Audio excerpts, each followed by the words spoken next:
Bismillahirrahmanirrahim. Assalamualaikum warahmatullahi wabarakatuh. Waalaikumsalam warahmatullahi wabarakatuh. Alhamdulillah nahmaduhu wa nasta'inuhu wa nastaghfiruh wa na'udzubillahi min syururi anfusina wa min sayyiati a'malina. Wahdihillahu fala mudhilla lahu wa yudhlil fala hadiya lahu. Asyhadu an la ilaha illallah wa asyhadu anna Muhammadan abduhu wa rasuluh. Allahumma sholli ala sayyidina Muhammad wa ala ali sayyidina Muhammad.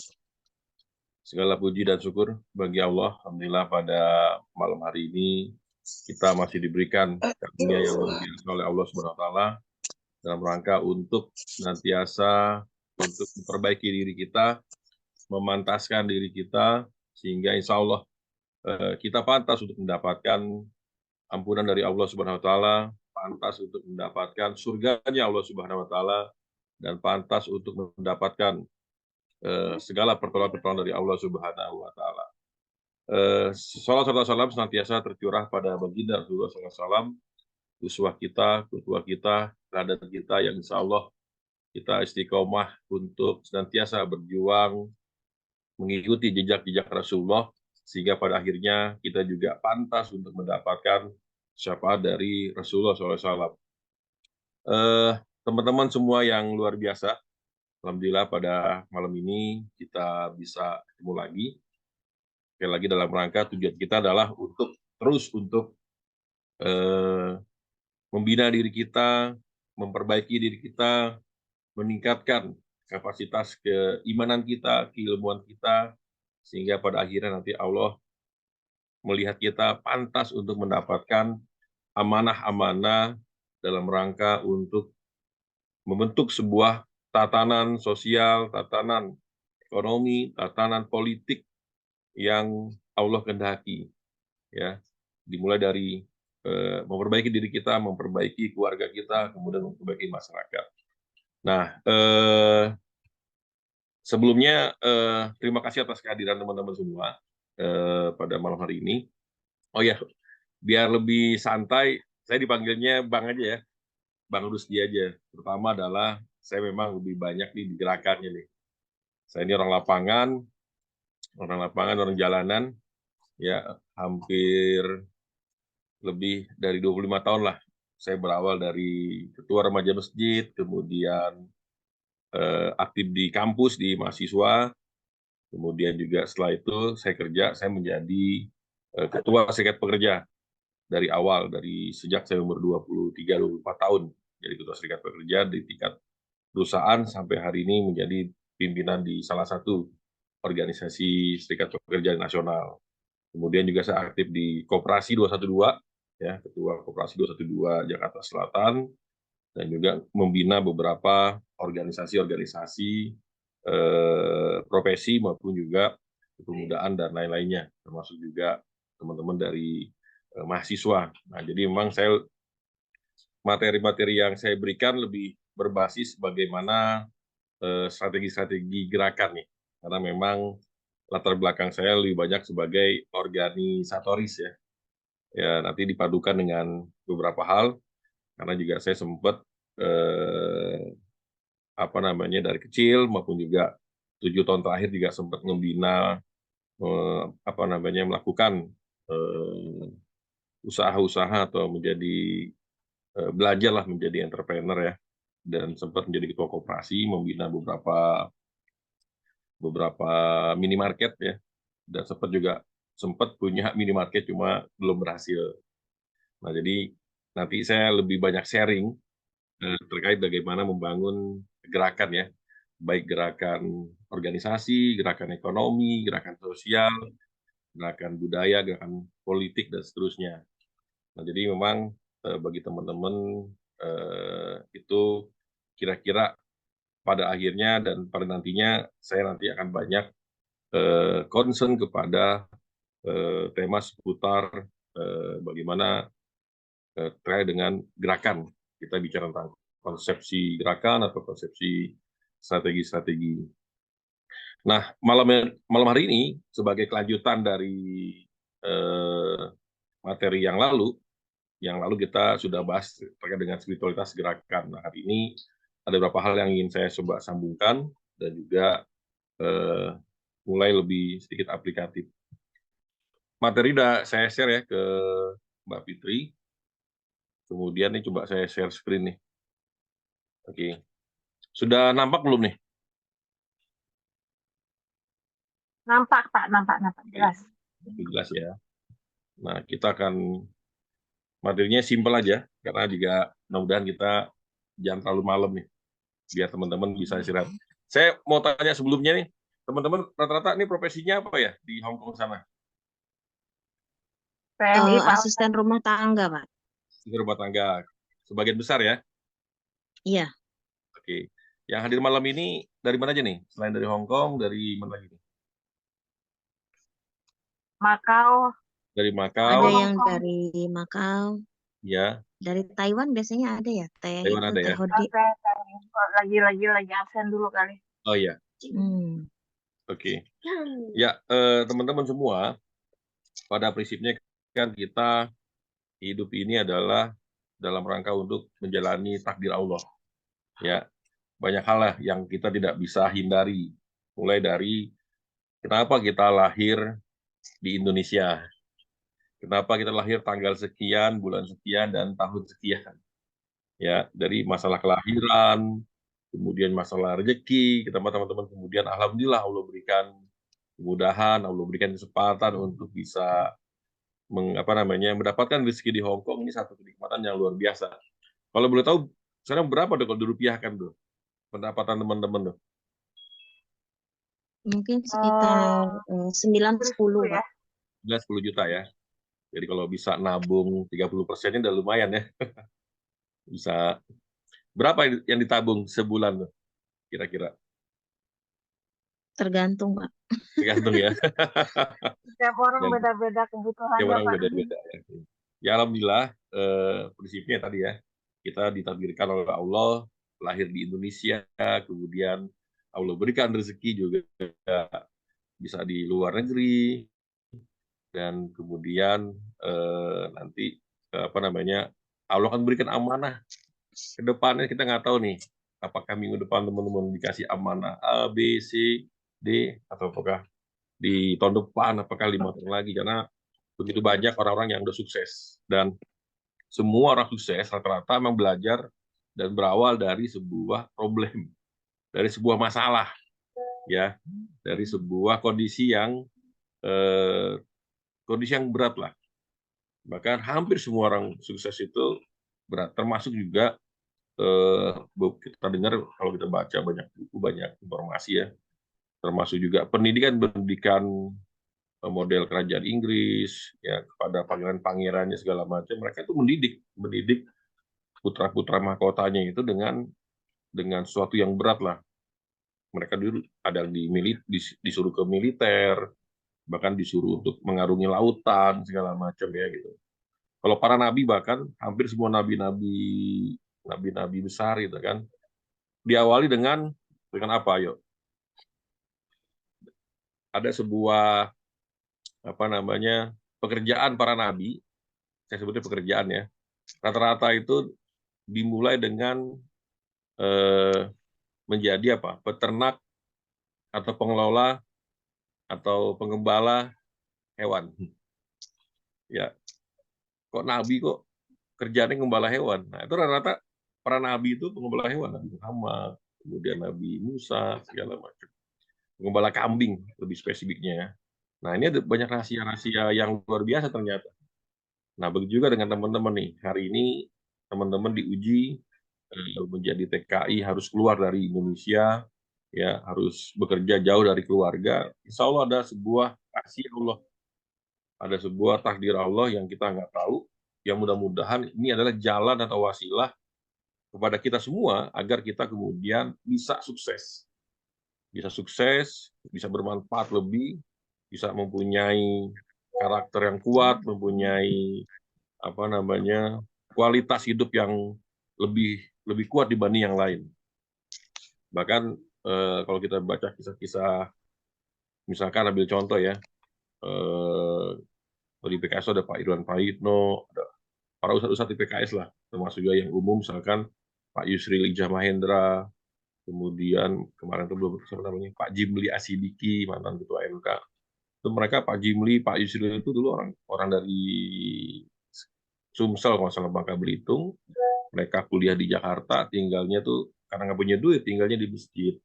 Sampai kerjanya ya tinggal di masjid, ngajar ngaji, ngajar ngaji anak-anak segala macam sambil mereka tetap kuliah di UI. Ya, dan alhamdulillah mereka luar biasa sukses itu. Ya, karena tadi sukses itu ya berbanding lurus dengan usaha kita, dan usaha kita berbanding lurus dengan kondisi kita nyaman atau lagi kurang baik. Nah, orang yang nyaman itu cenderung santai, betul nggak? Ya, orang yang lahir dalam kondisi nyaman akan santai. Tapi kalau orang yang lahir dalam kondisi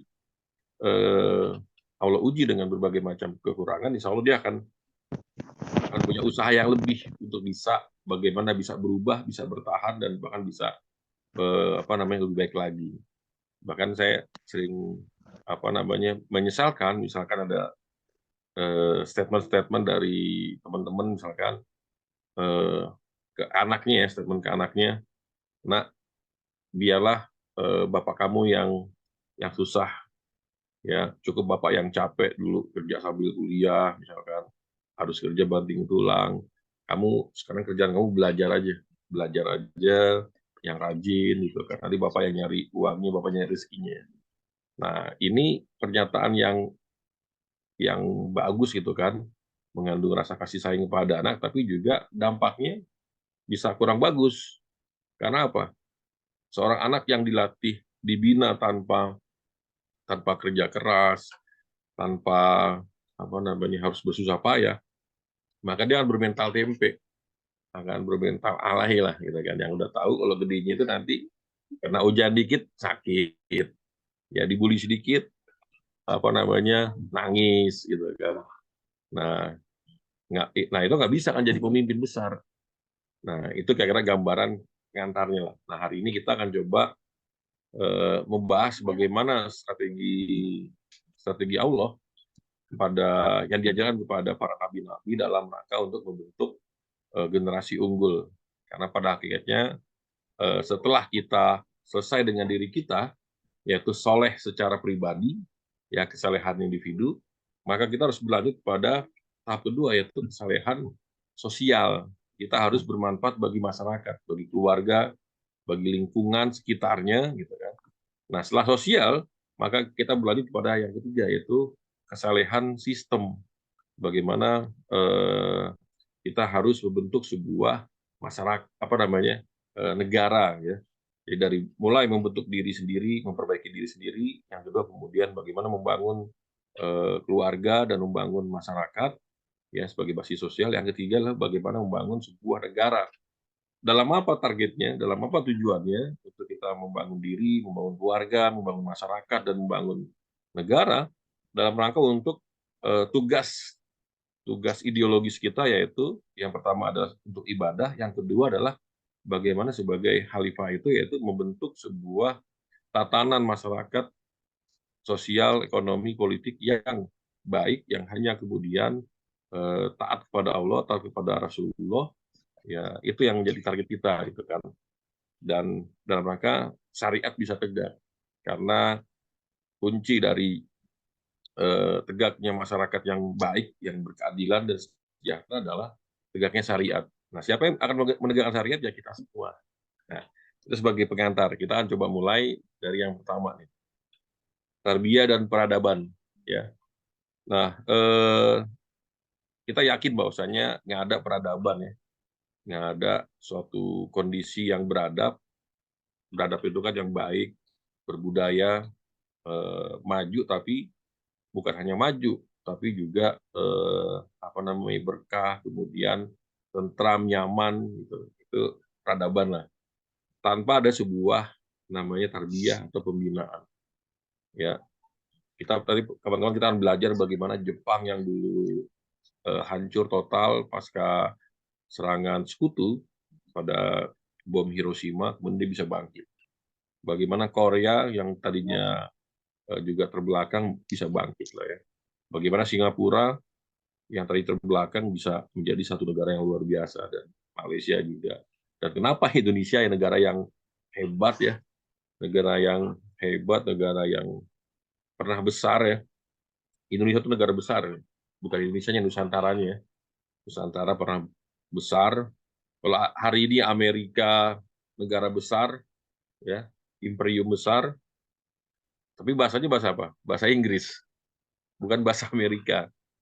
Nah, Indonesia ada yang namanya Jawa, Sunda, dan banyak lagi lah. Jawa itu luar biasa. Saya bukan orang Jawa, saya orang Jakarta, Betawi. Tapi Jawa itu luar biasa. Dia punya bahasa sendiri, punya huruf sendiri, punya tata cara hidup sendiri bahkan. Ya, itu luar biasa lah gitu. Sama juga Sunda, Batak dan lain-lain. Artinya Indonesia negara yang hebat, tapi sampai hari ini kita belum bisa bangkit, berarti ada sesuatu yang belum pas di Indonesia ini. Ya, apa yang belum pas tentunya adalah salahnya pembinaan, salahnya pelajaran-pelajaran yang disampaikan di sekolah. Ya ini ada sesuatu yang salah. Nah, makanya mohon maaf, saya dan istri saya, dulu saya punya anak satu, perempuan, itu anak saya nggak sekolah. Saya langsung didik sendiri sama istri saya. Ya, ini uji coba ya. Kebetulan istri saya mantan guru, pernah guru tahfiz juga, guru di sekolah SD pernah, SMP pernah, SMA pernah. Nah, saya basisnya adalah sebagai pekerja di industri, aktivis buruh di industri, dan juga pernah jadi punya usaha beberapa lah gitu kan. Karena kita lihat ada sesuatu yang kurang pas di sistem sekolah kita. Nah, membangun peradaban yaitu ya harus ada pembinaan atau tarbiyah. Nah, lanjut ya. Pertanyaannya, tarbiyah model apa yang kemudian yang Allah berikan kepada Nabi atau pada kita semua. Nah, ini yang perlu kita dalami. Yang jelas kan kalau hari ini kan standar hari ini ya orang harus sekolah, ya SD, SMA, SD, SMP, SMA, kemudian kuliah S1, S2, S3. Tapi akhirnya kayak gini nih, tiap tahun begitu banyak lulusan sarjana hukum, tapi korupsi kok nggak pernah nggak pernah berkurang. Yang ada makin pinter nih cara korupsinya. Ya, tiap tahun lahir sarjana agama, tapi kok masih banyak orang yang nggak bisa baca Quran, masih banyak orang yang jauh dari agama, gitu. Banyak juga lahir sarjana-sarjana ekonomi. Tapi kok ekonomi kita makin makin makin parah nih gitu, di eranya Pak Jokowi. Nah, gitulah artinya memang ternyata sistem pendidikan kita, pembinaan kita yang ala kayak gini nih hari ini ya tidak menghasilkan suatu perubahan yang baik bagi diri kita pribadi, bagi masyarakat dan bagi negara. Kita coba mau belajar ya. Nah, beberapa yang pekan lalu udah sempat saya bahas dikit ya. Nah, ini ada dua hal ya, 5 strateginya. Satu adalah yang basisnya konsepsi, yang kedua tadi basisnya gerakan. Nah, saya ngulang lagi tentang sahadat ya. Ini secara konsepsi ya, ini yang mesti kita pelajari nih. Kenapa? Karena waktu Rasul lahir itu kan, Rasul kan dari kita kenal hari ini Saudi Arabia, 13 tahun di Mekah, kemudian 10 tahun di Madinah. Nah, Arab saat itu, ya terutama Mekah dan Madinah, dalam konstelasi politik saat itu antara Romawi dan juga Persia, itu bukanlah suatu lokasi atau suatu negara gitu kan yang dianggap suatu kekuatan yang luar biasa. Ya, artinya ketika Rasul lahir, ya Madinah dan Mekah itu bukan apa-apa, nggak dipandang lah, cuma punya Ka'bah aja di situ. Tapi secara gerakan politik itu nggak ada. Ya, sebagai kekuatan politik, sebagai sebuah negara, Mekah dan Madinah itu bukanlah apa-apa. Tapi kemudian ketika Rasulullah diangkat menjadi Nabi umur 40, dan kemudian Rasulullah 13 tahun di Mekah membina para sahabat ya, dan kemudian dilanjutkan dengan 10 tahun di Madinah. Ini kemudian dalam waktu yang cepat Madinah menjadi suatu kekuatan yang luar biasa. Pertanyaannya apakah di backup dengan sarjana-sarjana S1, S2, S3? Ya, cara yang dilakukan Rasulullah adalah bagaimana kemudian melalui konsepsi yang disebut dengan rukun iman. Nah, pesan yang mau saya sampaikan, rukun Islam. Pesan yang mau saya sampaikan, rukun Islam ini adalah satu Ya, satu bukan hanya rukun yang kita hafalkan ya sejak kecil itu, tapi ini harus kita pahami, kita maknai, kita pelajari karena memang ini luar biasa nih. Luar biasa dalam rangka membentuk satu karakter, satu satu kondisi yang luar biasa bagi individual maupun juga bagi sosial dan juga bagi masyarakat dan negara. Karena gini, di antara rukun Islam ini yang 5 ini hanya syahadat yang impact-nya ini kepada personal individu. Tapi ketika bicara sholat, saum atau puasa, zakat dan haji, ini adalah bicara tentang masyarakat dan bicara tentang yang lebih luas lagi tentang peradaban. Ya, nah ini yang mesti dipahami. Jadi rukun Islam ini hanya syahadat aja yang kemudian itu nuansa personal yang lebih kuat. Tapi sholat, puasa, zakat dan haji ini nuansa sosial yang lebih kuat. Ya artinya adalah ketika kita bicara tentang konsepsi Islam, maka lengkap nih syahadat, ya cukup satu syahadat dalam rangka membangun karakter individu yang kuat. Nah, yang benar sholat, saum, zakat, haji selain membangun karakter individu yang kuat juga membangun tentang konsepsi gerakan sosial dan gerakan politik. Nah, kita mulai dari syahadat ya. Yang lalu udah kita bahas sedikit tentang syahadat, sholat dan saum, zakat dan haji belum kita bahas. Nah, kita akan membahas mengenai syahadat. Syahadat ini adalah pondasinya. Ya, pondasi bagi seseorang. Ya, jadi tanpa syahadat yang kuat, yang kita pahami benar-benar maknanya, kemudian juga konsekuensinya dari syahadat itu kan. Syahadat ini kan ikrar atau sumpah, ya. Ini tentang komitmen kita pada Allah, ya bagian dari membangun dalam rangka kita membangun ikatan yang kuat kepada Allah. Kalau kita sering dengar namanya akidah, ya akidah berasal dari kata akad, itu artinya ikatan. Nah, orang yang syahadatnya benar, insya Allah akidahnya kuat, insya Allah akidahnya benar, akidahnya lurus, akidahnya murni gitu kan, yang artinya adalah hubungan dia dengan Allah akan sangat kuat. Nah, syahadat ini ya, dan kita bahkan beberapa ustadz mengajukan kepada kita untuk ya selain kita dalam sholat kita sering kita baca gitu kan, tapi juga harus sering kita pahami lagi. Asyhadu alla ilaha illallah wa asyhadu anna Muhammad abduhu wa rasul. Ya, Muhammad Rasulullah. Artinya adalah bahwasanya hanya Allah yang menjadi Tuhan kita dan hanya Rasulullah. Dalam beberapa kajian kita dalam konteks berorganisasi, saya dulu didoktrin oleh senior saya itu, makna Tuhan ini adalah Tuhan itu sesuatu yang paling kita pentingkan, sesuatu yang paling kita paling mendominasi dalam hidup kita, ya, yang paling kita dahulukan, yang paling kita pikirkan lah.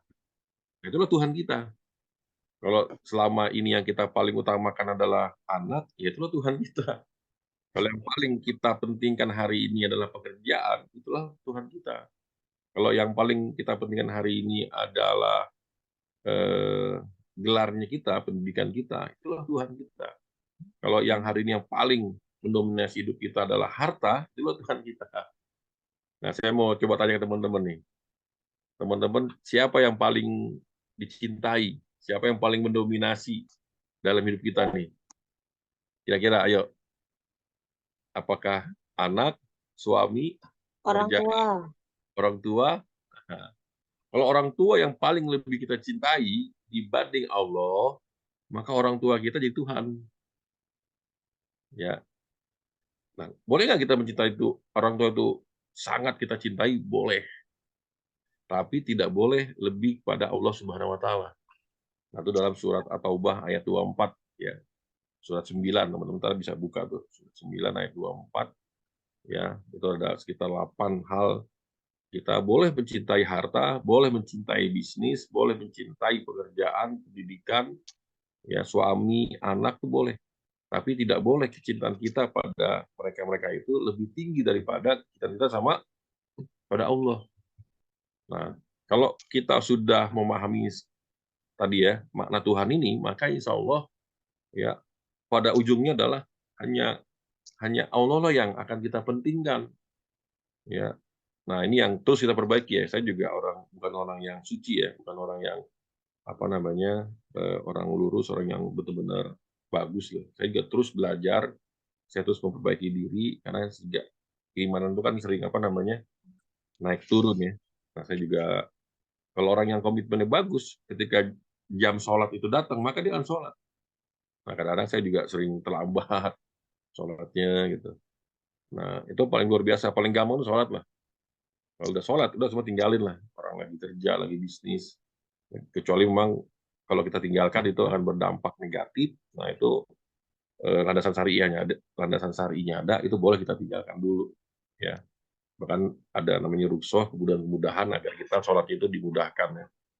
Nah itu syahadat tuh. Syahadat itu sekali lagi adalah sebuah komitmen, sebuah sumpah, sebuah ikrar, ya, sehingga nanti kita dalam sholat sesungguhnya inna sholati wa nusuki wa mahyaya wa mamati lillahi rabbil alamin. Juga pada akhirnya nanti sholatku, ibadahku, hidupku, matiku hanya untuk Allah. Sehingga pada akhirnya nanti apapun yang Allah perintahkan kepada kita itulah yang paling utama, yang paling utama. Kenapa kita bisa seperti itu? Nah, dalam konteks syahadat ini kita juga perlu memahami tentang Allah. Makanya ada nanti materi-materi yang namanya ma'rifatullah itu, mengenal Allah. Ya, kita harus kenal sama Allah. Allah punya apa namanya sifatnya gimana? Ya kita nanti kenal dengan Asmaul Husna. Allah itu pengasih, penyayang, penolong. Ya hanya Allah yang menolong kita. Hanya Allah yang memberikan rezeki kepada kita. Nah ini mesti kita pahami nih. Ya hanya Allah lah yang memberikan kekuasaan kepada kita. Allah pula yang memberikan rezeki kepada kita. Ya, Allah pula yang memberikan segala-galanya kepada kita. Ya, nah ini yang menjadi pondasi. Bahkan syahadat ini bukunya tebel-tebel loh. Ya, kita setahun pun kadang kajian tiap minggu bisa nggak selesai kalau kita membahasnya itu apa namanya detil ya, pelan-pelan kita bahas. Gitu. Karena sekali lagi syahadat ini luar biasa.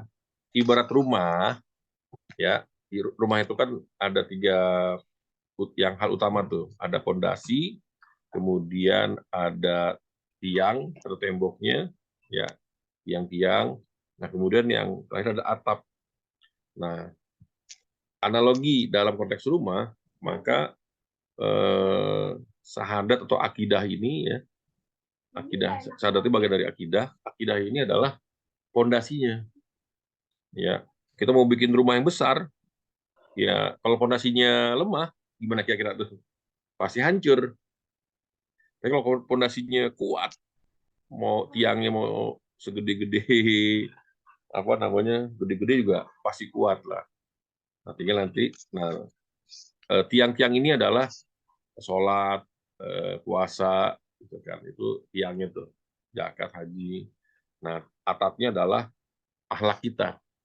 Jadi kalau dalam konteks apa namanya pelajaran ada namanya akidah, syariah, dan juga akhlak.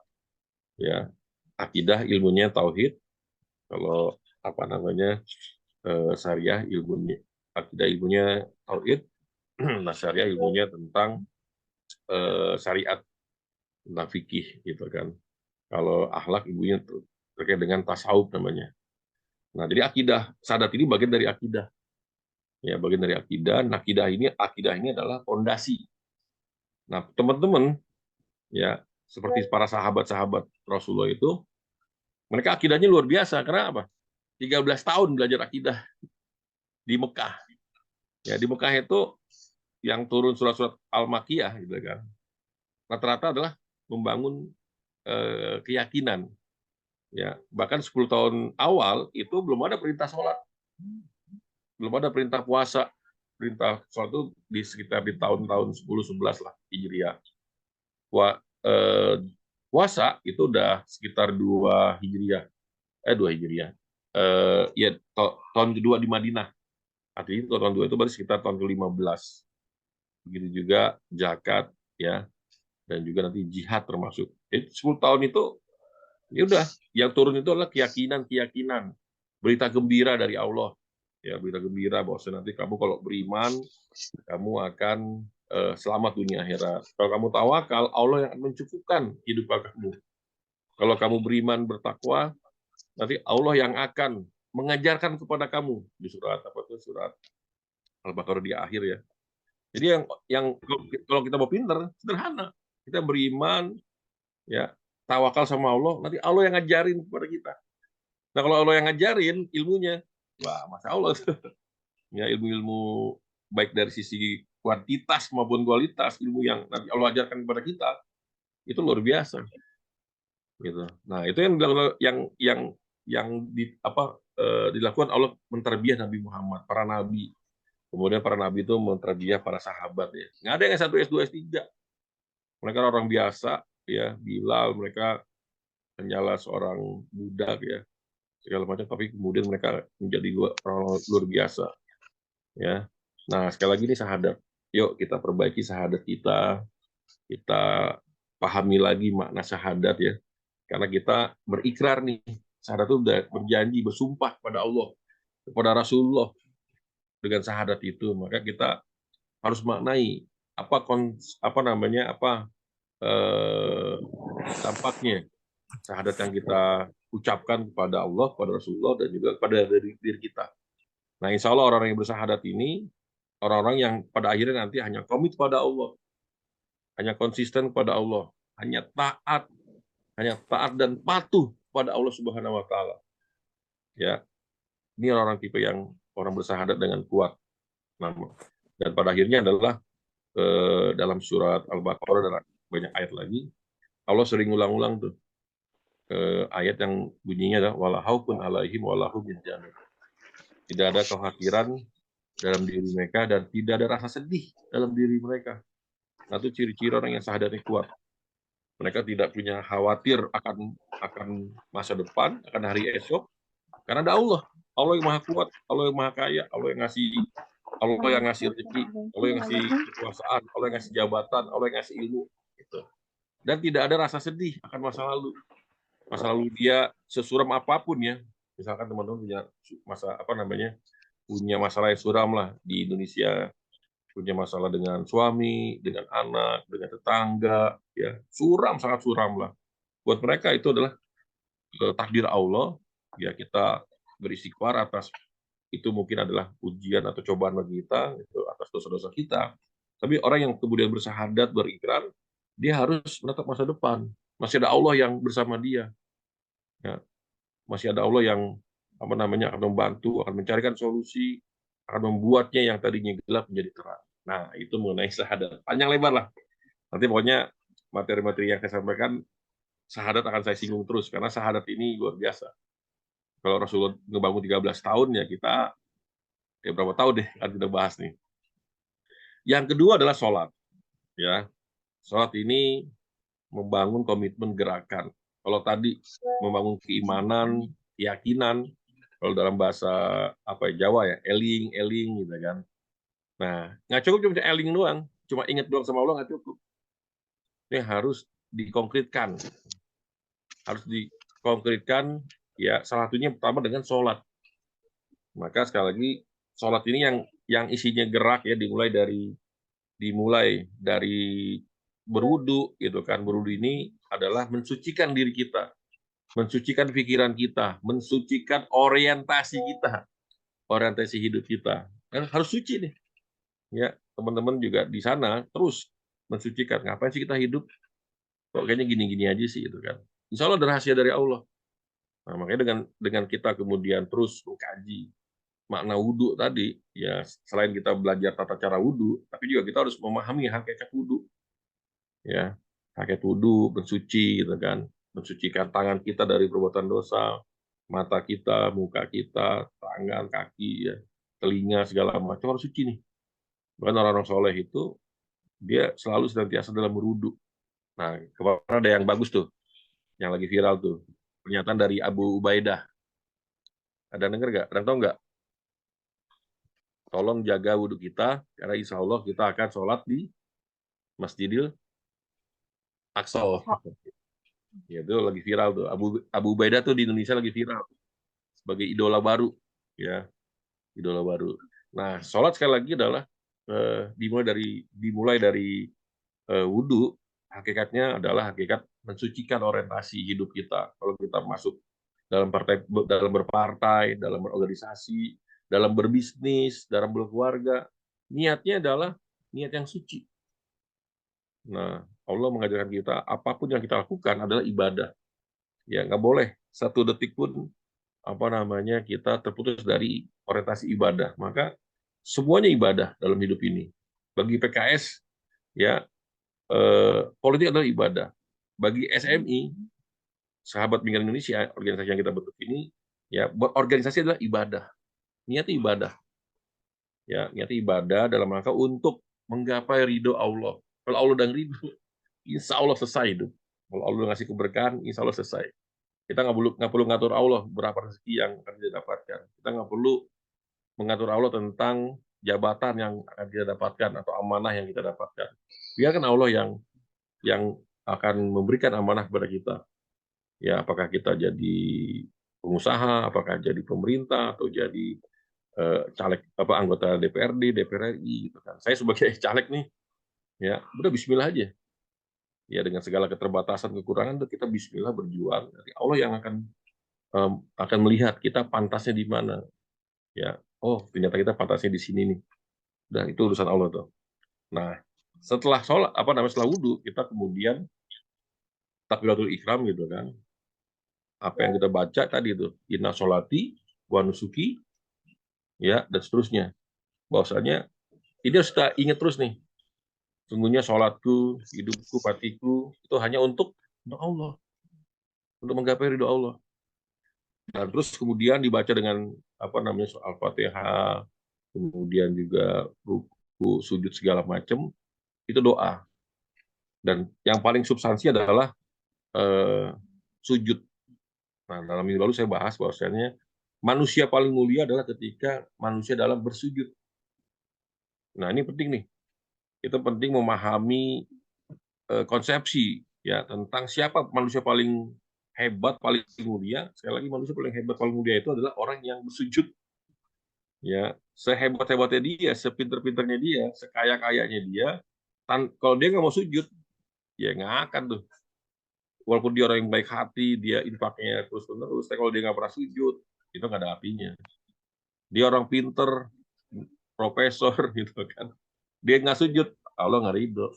Ya, dia orang macam-macam lah. Nah, jadi sujud ini justru ketika kepala kita sejajar dengan kaki kita simbol rendah gitu kan. Justru itulah paling mulia. Kenapa? Kita mau tunduk dan hanya patuh kepada Allah. Kita bahkan memanggil diri kita sebagai hamba. Kita adalah budaknya Allah. Nah, lebih pasnya tuh kita adalah budaknya Allah, kita hambanya Allah. Ya, nah kita sedang caper nih. Apa yang kita lakukan adalah kita sebenarnya lagi caper sama Allah, cari perhatian supaya nanti Allah memudahkan hidup kita dalam dunia ini, dunia yang insya Allah sebentar ya.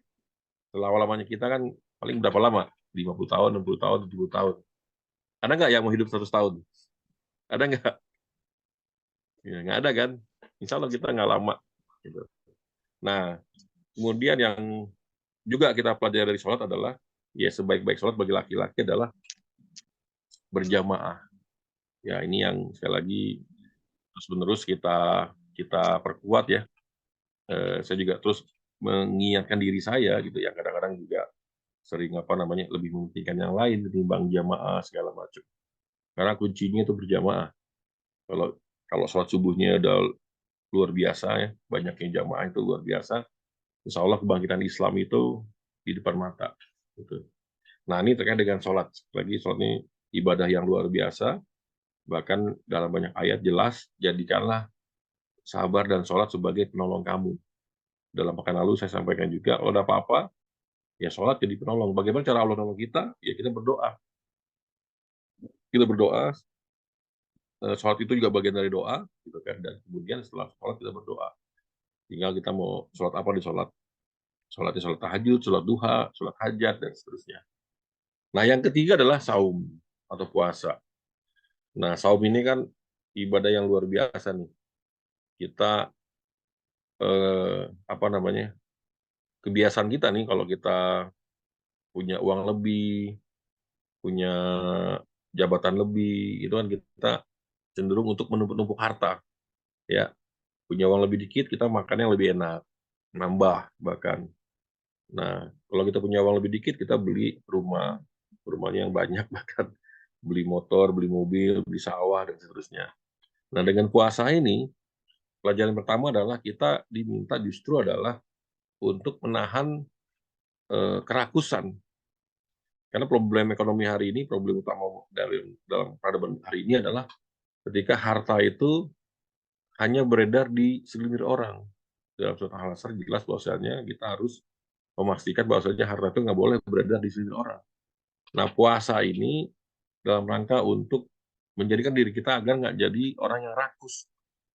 Ya, orang yang cinta dunia, cinta harta, cinta makanan, cinta minuman, cinta apa namanya, motor, mobil, rumah, sawah dan seterusnya.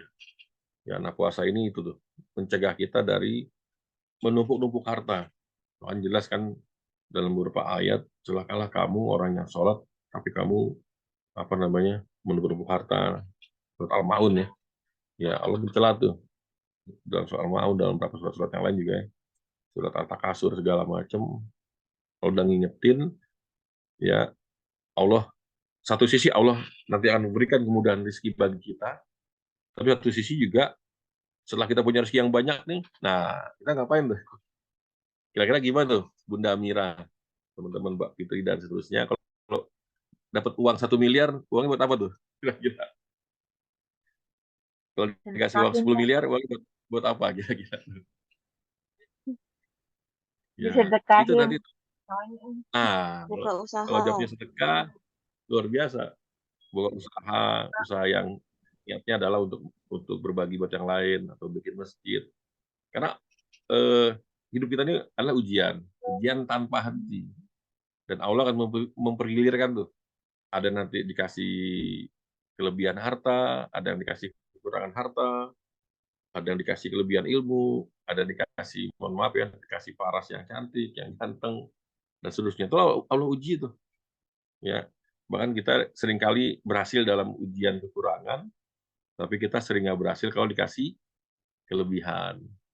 Nah, puasa juga, ya, dalam konteks organisasi, dalam konteks kita bermasyarakat, ya bernegara atau berkeluarga, bahkan ya, kan. Ini pesan dari puasa adalah meningkatkan kesabaran. Nah, di pekan lalu saya sudah sampaikan, sabar ini berkorelasi dengan kemenangan dan keberhasilan. Jadi orang mau menang, mau menang dan mau berjaya, itu harus sabar. Minimal adalah dia ucapannya itu tidak menyakiti orang lain. Tingkah lakunya tidak menyakiti orang lain. Ya, kalau dalam rapat misalkan dia tidak mau menang sendiri. Dalam mengambil keputusan dia tidak menang sendiri. Nah kan seringkali kan rumah tangga hancur kenapa tuh? Apakah karena faktor ekonomi? Nggak selalu kan gitu. Apakah karena faktor si A si B ini nggak cantik dan nggak ganteng? Nggak juga. Tapi lebih lebih banyak faktor ketika nggak cocok. Kenapa nggak cocok? Karena satu sama lain dia mementingkan diri sendiri. Nah puasa ini mengajarkan kepada kita agar kita mau empati pada orang lain. Kita tidak hanya berpikir tentang diri kita sendiri, tapi juga kita berpikir kepada orang lain. Ini orang lain gimana ya, belum makan. Ini orang lain, kalau saya ngomong gini, marah apa enggak ya, gitu kan. Dan ini yang susah. Ini nggak gampang. Saya bisa ucapin, tapi juga dalam banyak hal juga, saya juga agak lemah. Termasuk misalkan bagaimana komunikasi kalau dengan suami istri mungkin sejajar ya, sejajar. Nah, yang agak berat itu tantangan justru adalah kepada anak. Nah, ini nasihat dengar nih. Ya, kepada anak itu justru berat. Seringkali kita bisa nahan emosi kepada orang lain, ya kepada pasangan kita atau kepada teman kita atau kepada atasan kita bisa nahan emosi. Yang tidak bisa kita tahan adalah ketika kita marah kepada anak. Ya, teman-teman gimana nih yang udah punya anak? Sering nggak kalau ketemu anak itu anaknya nggak dimarah-marahin? Nah, ini tantangan nih. Makanya ada hadis gitu kan. Siapa orang paling kuat? Rasulullah nanya, siapakah orang yang paling kuat? Nah, orang yang paling kuat adalah orang yang punya hak untuk marah, tapi dia tidak marah. Nah, itu tuh. Ya, ini luar biasa nih. Orang kalau kalau apa namanya, dia punya hak marah, tapi dia nggak marah, ya, ini luar biasa. Nah, Rasulullah kayak gitu tuh. Dia kalau Rasulullah dihina pribadinya, dia nggak marah. Tapi kalau dia yang dihina itu Allah, yang dihina itu Al-Quran, yang dihina apa namanya tentang umat Islam segala macam, maka dia marah. Nah, kita jangan dibalik nih, ya. Diri kita disenggol, kita gampang marah. Tapi ketika Islam direndahkan, ya kan, Al-Quds, Al-Aqsa direndahkan, saudara kita di Palestina dibantai habis-habisan, kita diam aja. Kalau kata Buya Hamka, yang gitu kalau Islam itu direndahkan, dia diam aja, pakai kain kapan aja deh. Nah, ini puasa ya. Sekali lagi ini puasa, ini hal biasa. Orang yang sering puasa, gitu kan, dimahami makna puasa, insya Allah dia akan punya karakter unggul. Sekali lagi, dia kalau orang yang jarang marah, orang yang asik, itu kunci keberhasilan. Sekali lagi kunci keberhasilan dalam dia berkeluarga, dalam dia bermasyarakat, dalam dia berorganisasi, gitu kan. Saya mau tanya, nyaman nggak punya suami yang nggak mau, yang maunya menang sendiri? Nyaman nggak punya teman di organisasi yang maunya menang sendiri? Nyaman nggak kayak gitu? Gak enak banget. Nggak enak kan? Walaupun dia pinter, walaupun dia banyak ide, walaupun dia kaya, tapi kalau dia mau menang diri, laut aja deh. Nah, gitu kan? Nah, sekali lagi ini makna puasa. Sekali lagi ini luar biasa, pendidikan Allah yang luar biasa nih puasa. Nah, yang keempat, ya ini udah jam 10. Nah, yang keempat, ini zakat. Sekali lagi tadi ya, kunci kesejahteraan, membentuk kesejahteraan itu adalah berbagi. Nggak ada orang miskin kecuali orang kayanya pelit. Gitu kan. Nggak ada orang miskin di dunia ini. Kalau orang kayanya itu pada mau berbagi. Ya. Nah, makanya dalam Islam itu yang dibangun adalah keimanan. Ya. Kalau keimanan tinggi, maka insya Allah negara itu akan banyak uang. Dari mana? Dari kesadaran orang-orang yang beriman tadi, sehingga dia mau bayar zakat, infak, sodako, bahkan wakaf. Ya, wakaf. Nah, tapi kalau misalkan dia pelit, nggak punya keimanan, dia pasti nggak mau tuh nyumbang 1.000, 10.000, ya. Tapi kalau dia punya semakin tinggi keimanannya, ya, Umar bin Khattab itu menyerahkan separuh uangnya untuk dakwah, untuk jihad. Kalau Abu Bakar As-Siddiq lebih parah lagi, dia menyerahkan seluruh hartanya, ya. Begitu juga dengan Utsman bin Affan, begitu juga dengan Abdurrahman bin Auf yang pernah satu kajian tuh saya lupa, ya, itu infaknya luar biasa tuh. Antara Utsman dan Abdurrahman bin Auf tuh membiayai pasukan perang dan seterusnya. Bahkan mereka sepertiga penduduk Madinah itu dulu mereka dikasih pinjaman, kasih pertolongan. Nah, seperti itu tuh. Nanti kapan-kapan kita bahas zakat. Zakat ini kuncinya nih. Ya, kalau pajak itu kecil. Jadi untuk biaya negara itu kita butuh biaya banyak nih buat negara. Dari mulai apa tuh? Biaya negara tuh misalkan ya. Harusnya negara itu pendidikan gratis, kesehatan gratis, transportasi itu murah, bahkan kalau bisa bis yang standar gratis lah. Ya, perumahan disubsidi, kalau nganggur disubsidi. Dari mana uangnya? Uang negara. Dari mana uang negara? Ya, ada yang dari pajak, ada yang dari zakat. Infak sedekah bahkan. Nah, dari mana uangnya tadi tuh? Negara akan luar biasa maju kalau penduduk beriman. Dan kemudian penduduk beriman itu dia memahami makna zakat. Sehingga nanti kas negara itu besar. Sehingga, mohon maaf, nggak perlu teman-teman nanti kerja di luar negeri. Kalau negara kita ini benar, kasnya banyak, gitu kan. Kita ciptakan pekerjaan di dalam negeri, bisa, insya Allah bisa, gitu kan. Nah, ini kan pasti ada yang salah di Indonesia nih. Nah, yang terakhir ya, karena ini waktu terbatas, yang terakhir adalah haji. Haji ini adalah puncaknya ibadah. Haji ini adalah berisi tentang totalitas komitmen. Kenapa? Haji itu kalau jangan sekarang aja sebulan ya. Kalau di dulu kan kalau orang Indonesia tuh bisa 3 bulan, bisa 6 bulan.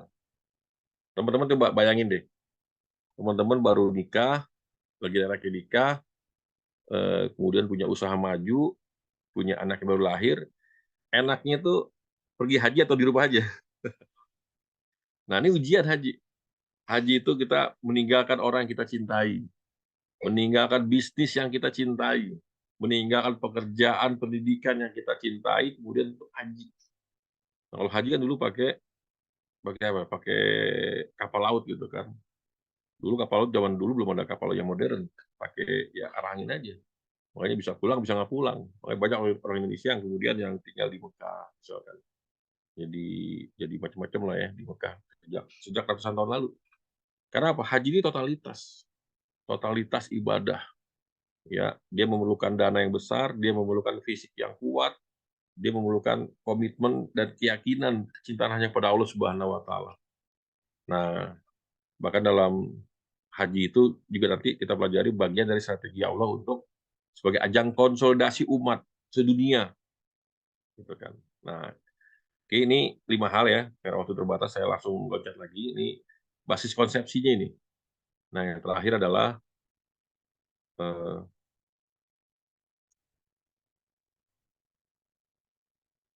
nah, yang terakhir basis gerakannya 5 juga. Apa yang pertama? Yang pertama adalah ikro, ya, baca. Walaupun sekarang ini sejak apa namanya era sosmed, orang udah malas baca buku. Pokoknya simple-simple aja nih. Di Jakarta toko buku pada bangkrut.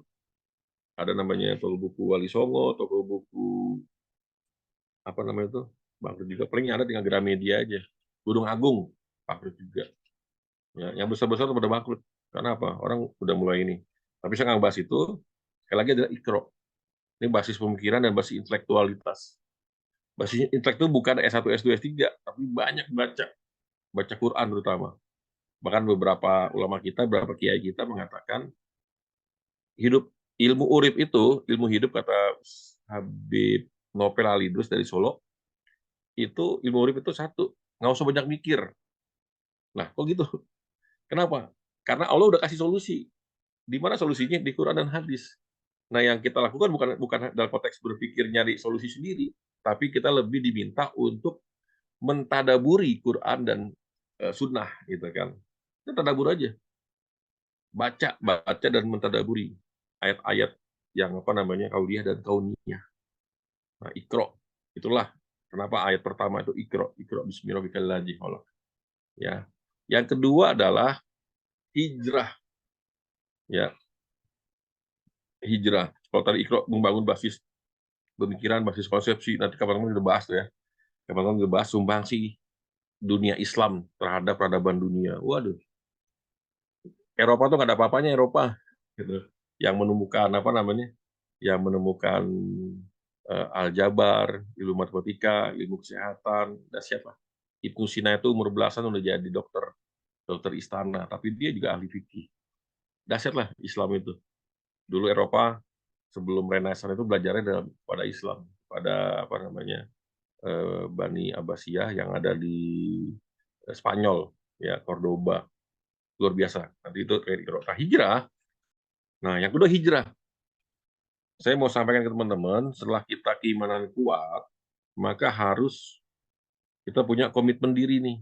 Kita berjanji sama Allah tadi itu sebagai komitmen syahadat kita, yaitu kita udah saatnya kita meninggalkan sesuatu yang tidak Allah sukai.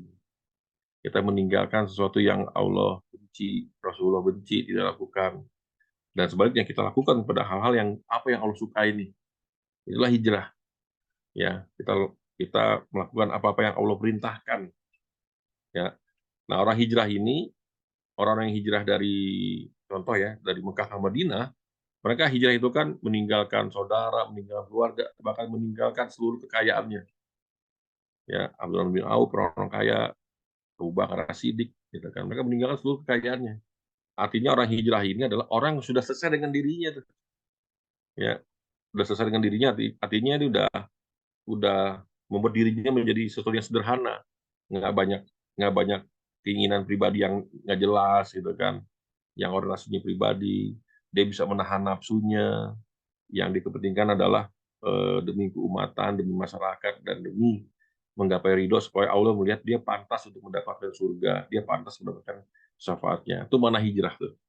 Jadi kita hijrah selesai dengan diri kita, jadi kita membangun ekonomi. Maka setelah hijrah itu adalah selesai dengan individu-individunya, maka ketika di Madinah memulai sebuah tataran baru. Nah, setelah hijrah, apa yang kemudian dilakukan oleh Rasulullah? Yang pertama adalah menjadikan masjid sebagai basis gerakan. Nah, karenanya, sekali lagi, kita harus bangun masjid, bukan hanya bangun fisiknya, tapi juga memakmurkan masjid dengan berbagai kegiatan pengajian, terus-menerus. Nah, ini saya alhamdulillah, saya berangkat dari remaja masjid sebelum saya aktif di kampus. Di mana-mana saya belajar dari masjid ketika saya masih remaja. Basis gerakan, bahkan itu latihan perang, diskusi. Ya, nah ini masjid sebagai pondasinya. Ukuran di masjid lah. Nah, yang keempat adalah persaudaraan. Ya, bagaimana cara Allah menyelesaikan masalah sosial dengan saudara?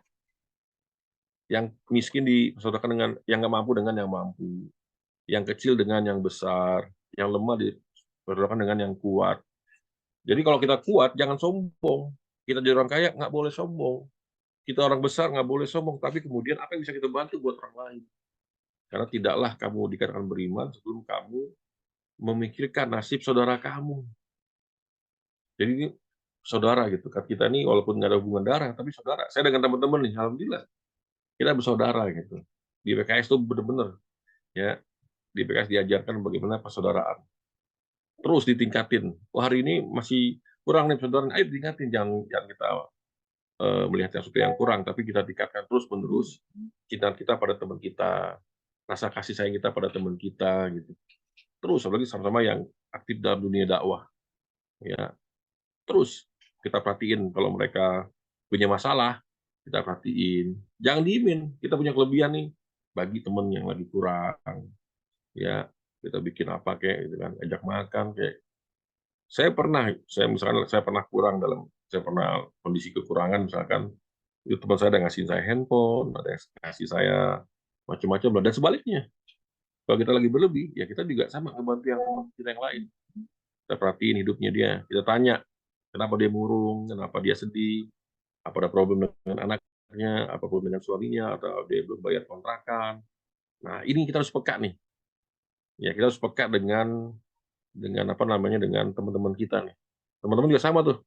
Apalagi ke apa namanya, yang merantau ya. Soalnya kalau merantau tuh lebih lebih kuat biasanya nih rasa persaudaraannya nih. Nah, apalagi kalau persaudaraan yang kuat basisnya bukan basis kesukuan aja, tapi basisnya adalah basis keimanan. Ya, basis keimanan. Nah, yang terakhir adalah Baitul Mal. Ya, Baitul Mal adalah dalam rangka untuk menyelesaikan masalah-masalah ekonomi. Masalah ekonomi, termasuk nanti setelah Baitul Mal nanti ada pasar sebenarnya, ada pasar dan ada jihad. Nah, Baitul Mal ini sekali lagi saya mau sampaikan ya, kenapa Hong Kong menjadi kuat, Singapura kuat, dan Eropa kuat, karena mereka biasa.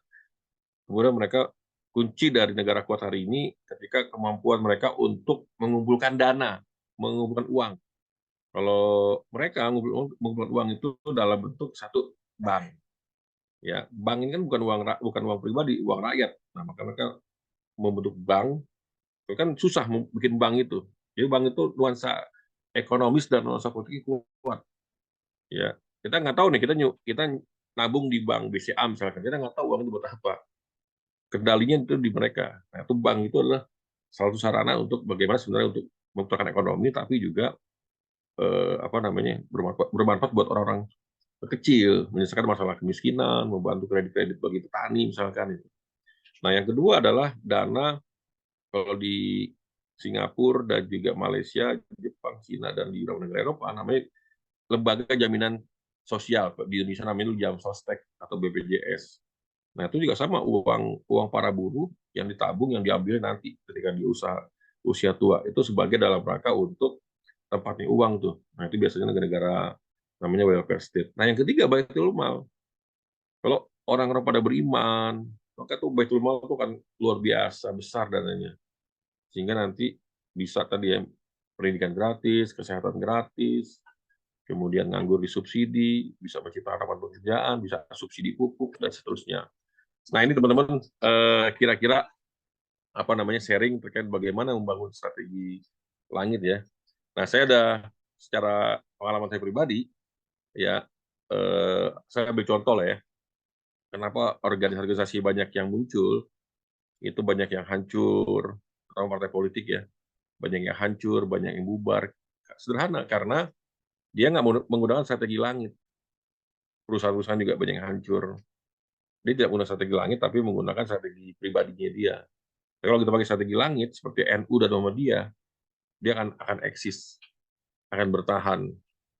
Di NU mungkin ada satu dua kiai atau ustadz yang nggak benar, tapi saya yakin dan melihat ada ribuan kiai-kiai yang sangat tawadu, gitu kan, yang mereka hanya berpikir bagaimana mencari ridho Allah Subhanahu Wa Taala. Begitu juga dengan Muhammadiyah, ribuan sekolah mereka punya, ribuan rumah sakit mereka punya, ya. Kenapa? Untuk dalam rangka membangun ekonomi umat. Maka Allah yang dijagain tuh. Ketika orientasinya orientasi akhirat, langit gitu kan. Ini langit cuma istilah aja. Langit itu istilah tentang Allah atau akhirat. Kalau orientasi udah akhirat, maka insya Allah tuh perpecahan tuh akan terminimalisir, konflik terminimalisir, kemudian semangatnya pun akan lebih lebih kuat, ya, semangat lebih kuat, kemudian juga kesucian gerakan akan lebih terjaga, kemurnian gerakan akan lebih terjaga, sehingga nanti apa namanya yang jaga itu Allah, bukan kita. Nah, SMI Sahabat Migran Indonesia ini kita bentuk ya dengan memperkuat dari awal, sejak awal landasannya adalah bagaimana cara Rasulullah membangun gerakan, membangun peradaban, membangun Mekah, membangun Madinah. Nah, itu yang kita pakai. Agar apa? Kita berharap SMI ini ke depannya akan langgeng. Bahkan kalau bisa ya, misalkan kalau apa namanya dunia ini masih lama, kita udah meninggal tapi SMI ini masih ada, masih berkibar, masih eksis untuk memberikan kemanfaatan bagi para pekerja migran Indonesia. Termasuk juga PKS gitu kan, yang masih terus eksis, walaupun kita udah meninggal, dan sudah banyak pendiri PKS sudah meninggal, seperti Aminuddin, setelah Ahmad Abdullah, banyak meninggal, tapi alhamdulillah PKS ini walaupun dibenci banyak orang karena orang takut ya, karena PKS ini visioner dan nggak bisa disuap segala macam, ya karena Allah yang jagain tuh. Nah, kita juga pengen seperti itu. Nah, materi hari ini sengaja kita bahas dalam rangka bagaimana organisasi yang kita buat ini nanti akan langgeng, akan kuat, ya, karena sederhana, karena basisnya adalah dari awal kita perkuat, kita warnai dengan nilai-nilai spiritualitas, dengan strategi langit, bukan hanya strategi kita. Bagaimana strategi manusia kita jalanin, kita padukan dengan strategi langit. Itu mungkin dari saya sebagai pengantar, eh, yang benar datang dari Allah Subhanahu Wa Taala, yang salah datang dari saya. Sekian. Assalamualaikum warahmatullahi wabarakatuh. Silakan saya kembali kepada moderator. Waalaikumsalam warahmatullahi wabarakatuh.